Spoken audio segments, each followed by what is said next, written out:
Belsi, bagi kebanyakan orang pasti mengenal Ashanti sebagai seorang penyanyi dan istri dari Anang Hermansyah kan?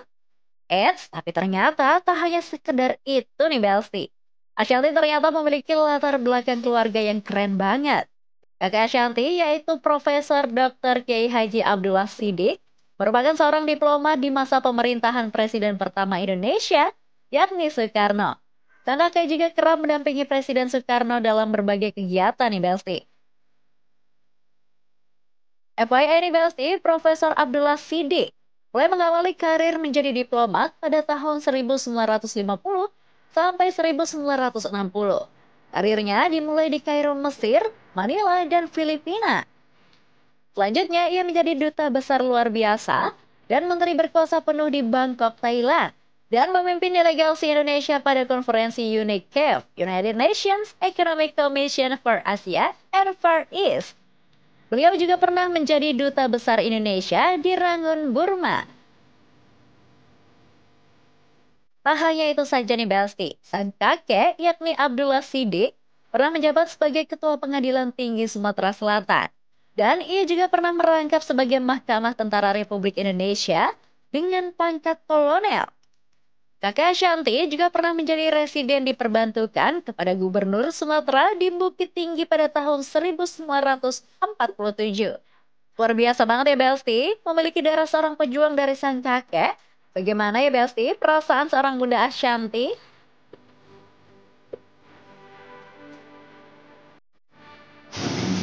Bukan hanya memiliki darah pejuang ya, tapi memang sepertinya aku kalau melihat balik ke diri aku, yang aku nggak bisa ceritakan ke kalian sejak aku kecil yang aku ingat sampai aku besar sekarang, kok rasanya jadi aku tuh, ya mungkin banyak juga yang merasakan ini, tapi aku hanya merasa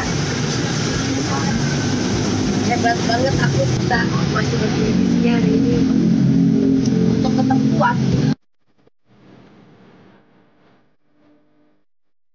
Memiliki kakek seorang diplomat yang keren banget.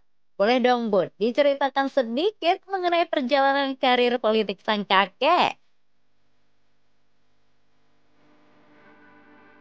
Banyak kayak buku yang aku nggak bisa ceritakan, dia kasih bukunya kalau boleh, tapi dulu juga salah satunya kakekku itu kan pernah jadi dubes zamannya eranya Soekarno di beberapa negara, di Myanmar, di Thailand, di mana-mana, dan pernah saat Pak Soekarno juga lagi di Bengkulu waktu itu, yaitu sama kakekku, makanya ada fotonya mereka di Bengkulu di museumnya atau di mana gitu. Dan nama kakekku alhamdulillah juga terima kasih buat pemerintah Bengkulu dan dijadikan nama jalan di sana juga.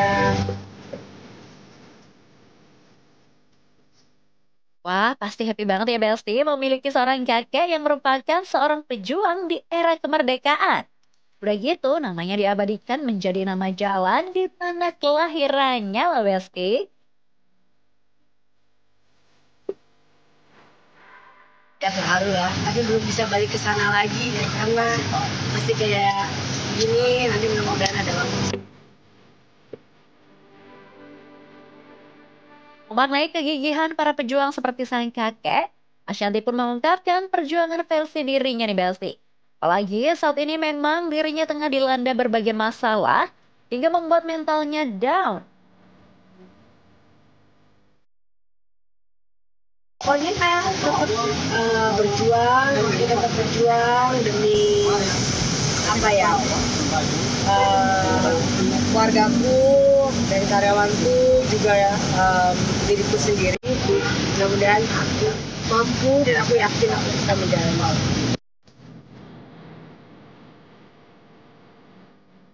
Amin. Pokoknya mah kita doakan aja ya Besti yang terbaik untuk Bunda Ashanti. Di hari kemerdekaan tahun ini, Bunda Ashanti mengaku jika kali ini ia tak merayakan euforia seperti tahun-tahun sebelumnya. Ia lebih memilih untuk menjaga toko dan usaha barunya nih Besti.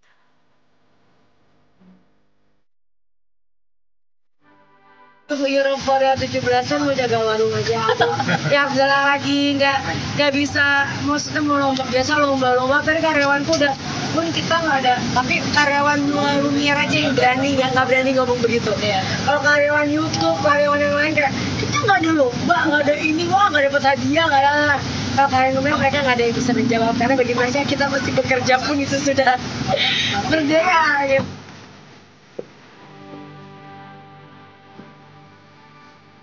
Oke Besti, jangan kemana-mana dulu ya, karena setelah ini masih ada informasi viral yang gak kalah heboh.